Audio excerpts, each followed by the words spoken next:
नमस्कार छात्रों, आज हम आपको चैप्टर नंबर 10 सदिश बीजगणित यानी वेक्टर अलजेब्रा की एक्सरसाइज 10.4 के पार्ट सेकंड में question number 6 to 12 NCERT book secondary class पर आधारित है।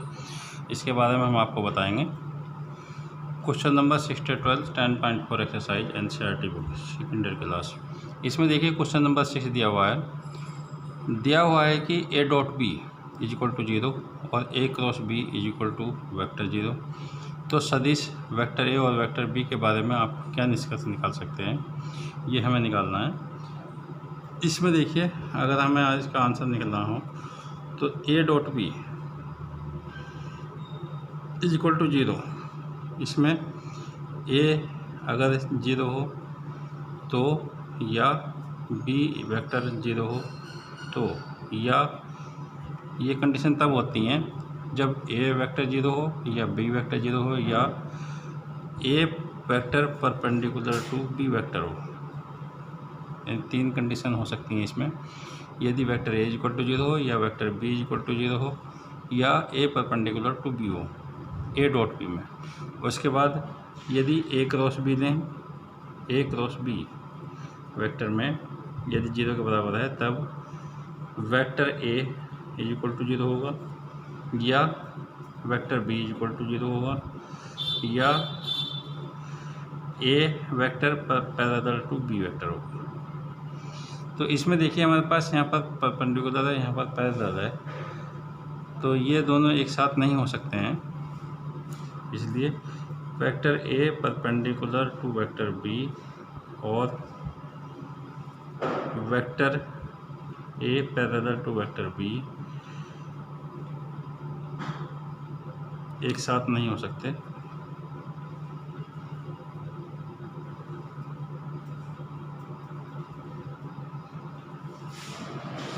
इसलिए vector a is equal to 0 या vector b is equal to 0, ये निष्कर्ष निकलेगा इसका। यानी कि अगर परपेंडिकुलर नहीं है तो वेक्टर a और वेक्टर b दोनों में से कोई भी 0 हो सकता है, तभी जो है a dot B is equal to 0 होगा और a cross b is equal to 0 के बराबर होगा। उसके बाद देखिए क्वेश्चन नंबर 7 दिया हुआ है। माना a1 is equal a1i plus a2 vector a is equal to a1i plus a2j plus a3 k, vector b is equal to b1i plus b2j plus b3 k, vector c is equal to c1i plus c2j plus c3 के रूप में दिए गए हैं। तो दिखाइए कि a cross b plus c is equal to a cross b plus a cross c, ये निकालना है। तो देखिए लेफ्ट हैंड साइड में हमारे पास a cross b plus c दिया हुआ है। a cross b plus c के लिए पहले तो हम लेफ्ट हैंड साइड में देखिए हमारे पास a cross b plus c दिया हुआ है, तो इसके लिए हम पहले तो b प्लस c, इसकी वैल्यू जो है vector b plus vector c, इसको सॉल्व करेंगे। वेक्टर b की value b1i plus b2j plus b3 के, इनको प्लस करेंगे, plus c1i plus c2j plus c3 के, ये वैल्यू होगी। इसमें देखिए प्लस करना है तो गुणांक चेंज प्लस हो जाते हैं। इसमें b1 plus b2 into I plus c1 plus c2 into J plus c3, b1 plus c1 हो गए, b1 plus c1 plus b2 plus c2 और b3 प्लस c3 के, i के गुणांक एक साथ में, j के गुणांक एक साथ में और k के गुणांक एक साथ में। उसके बाद लेफ्ट हैंड साइड जो है हमारे पास लेफ्ट LHS, इसकी वैल्यू दे रखी है vector a cross b plus c का वेक्टर, यानी इनका क्रॉस प्रोडक्ट निकालना है। तो वेक्टर a की वैल्यू है a1i plus a2j plus a3 के, और इसका क्रॉस प्रोडक्ट निकालना है, क्रॉस इसके साथ में b1 plus c1 into I plus b2 plus c2 into J plus b3 plus c3 के साथ में। तो इसमें देखिए क्रॉस प्रोडक्ट निकालने के लिए पहले तो आई जे के लिखते हैं। I J K A cross B plus C is equal to जो हो जाएगा, सारणिक बनाएंगे इसकी। पहले आई जे के लिखेंगे, फिर ए के गुणांक A1, जे का गुणांक जे के साथ में A2 और A3, फिर बी प्लस सी का गुणांक B1 प्लस C1, फिर यहाँ पर B2 प्लस C2 और यहाँ पर B3 प्लस C3। इनके प्रसार करना है। तो देखिए आई के साथ में हमारे पास आई के सामने का रो गायब और कॉलम गायब, इनकी गुणा कर देंगे। A2 B3 plus C3 minus A1 A2 minus A3 B2 plus C2। उसके बाद माइनस का जे ले लेंगे, माइनस जे के साथ में ये गायब, इनकी गुणा करेंगे तो A1 B3 plus C3 minus A3 और B1 प्लस C1। उसके बाद के लिए सामने का रो और सामने का कॉलम गायब, इसकी वैल्यू हो जाएगी A1 B2 plus C2 minus A2 B1 plus C1। ये वैल्यू हो गई लेफ्ट हैंड साइड का मान LHS। उसके बाद RHS में देखिए हमारे पास वैल्यू दे रखी है। RHS की वैल्यू है A cross B plus A cross C। तो A क्रॉस B निकालते हैं पहले। A क्रॉस B, A की वैल्यू है A1I plus A2J plus A3K cross B1I plus B2J plus B3K। इसका क्रॉस प्रोडक्ट लेंगे तो IJK A1 A2 A3 B1 B2 B3, इनका क्रॉस प्रोडक्ट होगा I into A2 B3 minus B2 A3, J के साथ में A1 B3 minus A3 B1, K के साथ में A1 B2 minus A2 B1। उसके बाद देखिए A क्रॉस C देंगे। A क्रॉस C सीधे सारणी बना रहा हूँ मैं। IJK, इसकी वैल्यू जाएगी A1 A2 A3, यहाँ पर कैप लगाएंगे IJK के ऊपर क्योंकि इकाई सदिश हैं ये सारे ही। उसके बाद IJK के ऊपर कैप लगाएंगे, इकाई सदिश है। C की वैल्यू जाएगी C1 C2 C3, इनके प्रसार करेंगे तो I के साथ में आएगा A2 C3 minus A3 C2, J के साथ में आएगा minus J A1 C3 minus C1 A3, K के साथ में आएगा A1 C2 minus C1 A2। उसके बाद इनको जोड़ देना है दोनों वैल्यू को। तो ये वैल्यू हो जाएगी देखिए हमारे पास RHS राइट हैंड साइड जो वैल्यू दे रखी है A cross B plus A cross C। इनको यदि जोड़ देते हैं हम तो I की वैल्यू एक साथ में ये वैल्यू हो जाएगी देखिए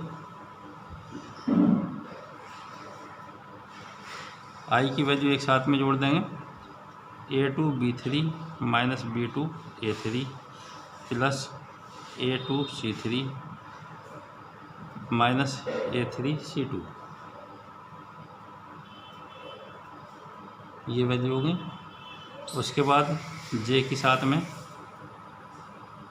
A1 B3 minus A3 B1 और plus A1 C3 minus C1 A3, K की साथ में वैल्यू आ जाएगी A1 B2 minus A2 B1 और plus A1 C2 minus C1 A2। उसके बाद देखिए I की साथ में वैल्यू है हमारे पास इसमें देखिए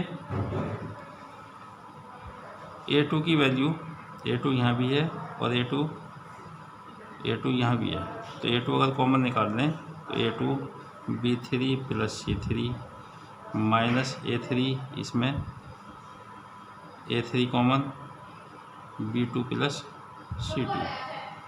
इसी तरह से J की साथ में आ जाएगा A1 B3 plus C3 minus A3 B1 plus C1। उसके बाद K की साथ में वैल्यू आ जाएगी A1 B2 plus C2 minus A2 B1 plus C1। और ये वाली वैल्यू RHS के बराबर है, तो LHS is equal to RHS, हमें यही सिद्ध करना था। उसके बाद देखिए क्वेश्चन नंबर 8 दिया हुआ है इसका, इस एक्सरसाइज का। ये कह रहा है यदि vector A is equal to 0 अथवा vector B is equal to 0 तथा A cross B is equal to 0 हो तो क्या विलोम सत्य है? उदाहरण से अपने उत्तर की पुष्टि कीजिए। देखिए हमारे पास जो दिया हुआ है vector A is equal to 0, इसलिए जो है हमारे पास मोड अगर लें इसका mod vector A is equal to, ये भी 0 के बराबर हो जाएगा, और A क्रॉस B ये 0 के बराबर दे रखा है, और इसमें एक वैल्यू और दे रखी है वेक्टर B भी 0 के बराबर दिया हुआ है, तो मोड वेक्टर B जो है ये भी 0 के बराबर हो जाएगा। तो A क्रॉस B अगर लेते हैं हम तो वेक्टर A क्रॉस B जो होता है वेक्टर A का मोड इंटू वेक्टर B का मोड और इंटू साइन थीटा और इकाई वेक्टर n, ये वैल्यू होती है। तो हमारे पास मोड A की वैल्यू 0 के बराबर है, तो सारी वैल्यू जो है मोड B और इंटू साइन थीटा और इज इक्वल टू ये 0 के बराबर हो जाती है। इसी तरह से इसका तो A क्रॉस B ये वैल्यू जो है हमारे पास 0 के बराबर होगी यदि मोड A इक्वल टू 0 के बराबर हो। इसी प्रकार जो है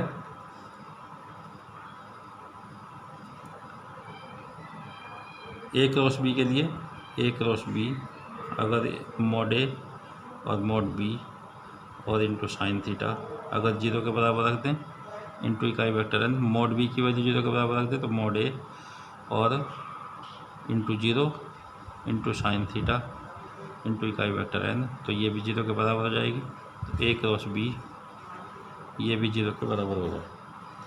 विलोम में अगर मान लें हम विलोम के लिए माना vector A is equal to A1I plus A2J plus A3K, ये मान लिया। वेक्टर B की वैल्यू मान लेंगे PA1I प्लस PA2J, कोई गुणांक ले लिया इसके साथ में, प्लस PA3K, ये वैल्यू ले ली। तो इसमें देखिए सदिश A और B समांतर हैं, दिया हुआ है सदिश A व B समांतर हैं, तब थीटा इज इक्वल टू 0 और mod A vector is equal to not 0 और mod B vector is equal to not 0। किंतु A cross B mod A vector into mod B vector into sine theta is equal to 0 के बराबर होगा, क्योंकि हमारे पास theta की value 0 के बराबर है। इसलिए A cross B is equal to 0 जब mod A is equal to not 0 और mod B is equal to not 0 के बराबर है। अर्थात इसका जो विलोम होगा सत्य नहीं है।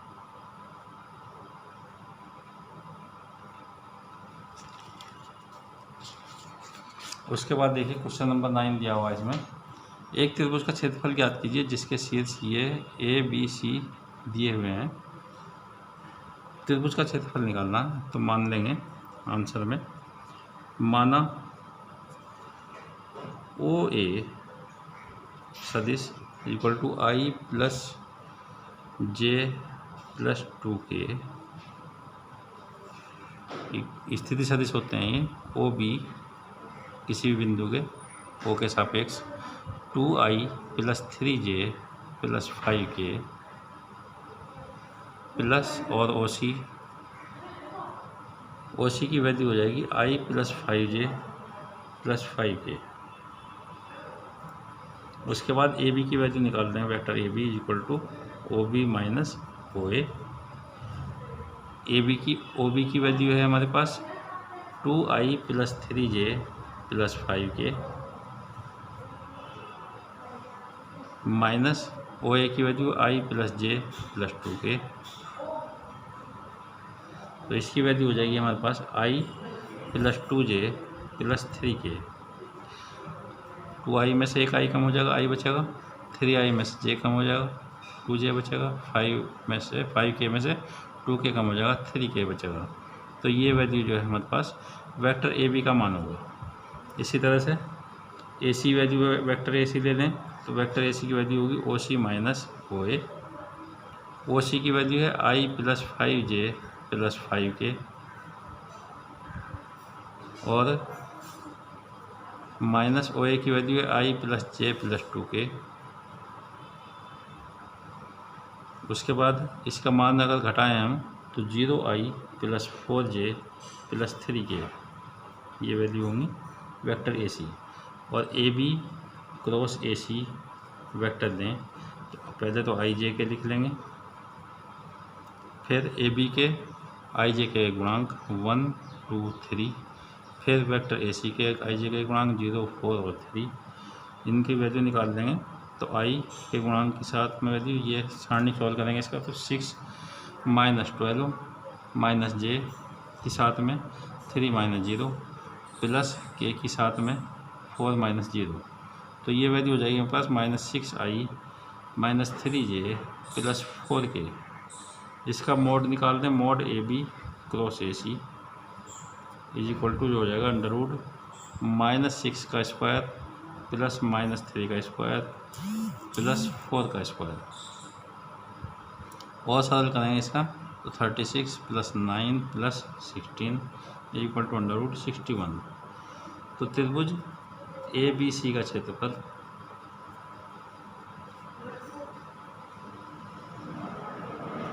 One upon two mod A B cross A C is equal to 1 upon 2 under root 61 वर्ग इकाई। ये त्रिभुज का क्षेत्रफल होगा। उसके बाद देखिए हमारे पास एक है क्वेश्चन नंबर 10। एक समांतर चतुर्भुज का क्षेत्रफल ज्ञात कीजिए जिसकी संलग्न भुजाएं ये दी हुई हैं। वेक्टर ए और वेक्टर बी दे रखा है, समांतर चतुर्भुज की भुजाएं।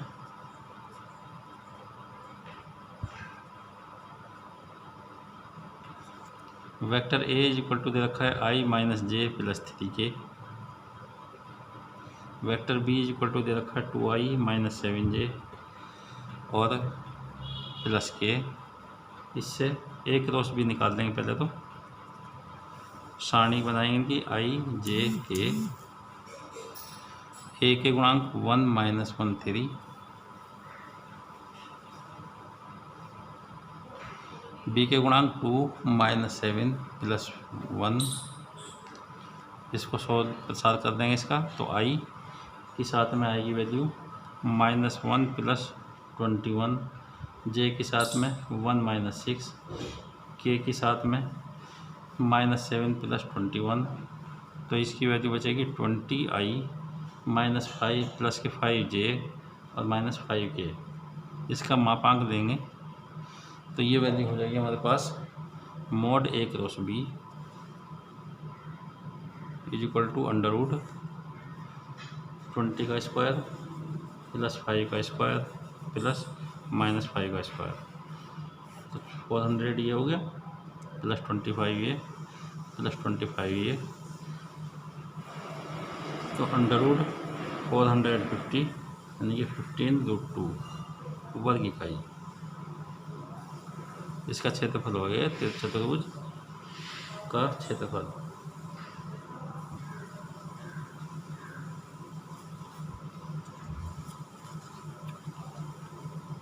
Thank you.